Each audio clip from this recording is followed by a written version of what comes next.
The companions of the Prophet ﷺ were sitting talking amongst themselves, hadith of Sahih Muslim, when he came and he asked, "What are you talking about?" And they said, "We are talking about alamatu sa'a, the signs of the last day."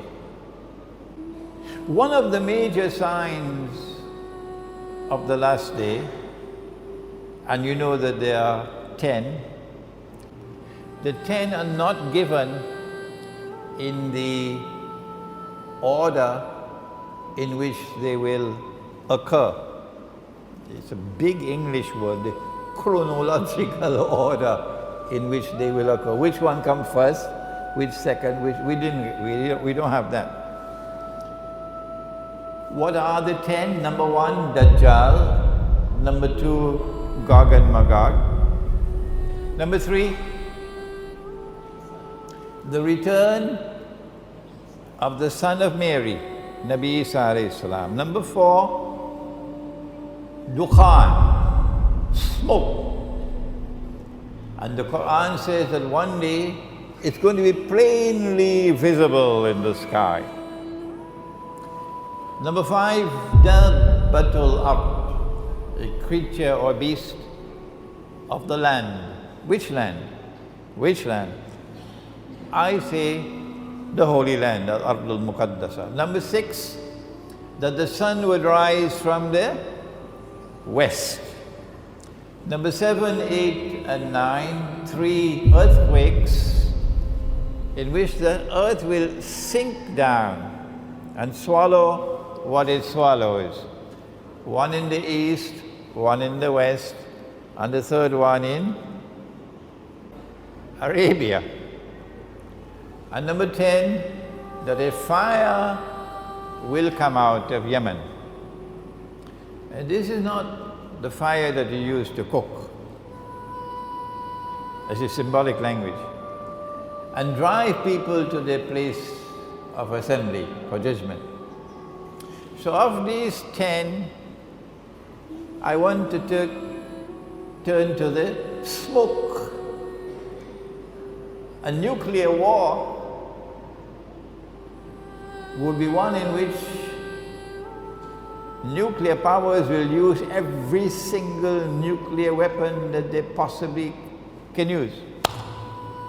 Because it's going to be a fight to the finish. And so the world can now expect that if a nuclear war were to take place, excuse me, too late now to say if, rather it should be when the nuclear war takes place. When the nuclear war takes place, because they've already declared war on Russia. If you're living in France and Britain and in Western Europe, and if you don't know that your leaders have declared war on Russia, and the nuclear war is now inevitable, and when that nuclear war takes place, that thousands of nuclear weapons will explode. If you don't know that, then you are living in dreamland. And if you hope to survive in Western Europe, you're also living in dreamland.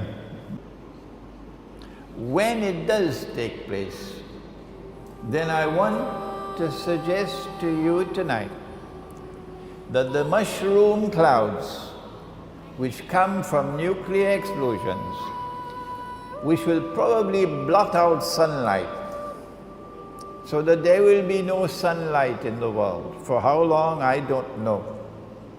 The Christians speak of 3 days and 3 nights of no sunlight, but there's a hadith which speaks of 40.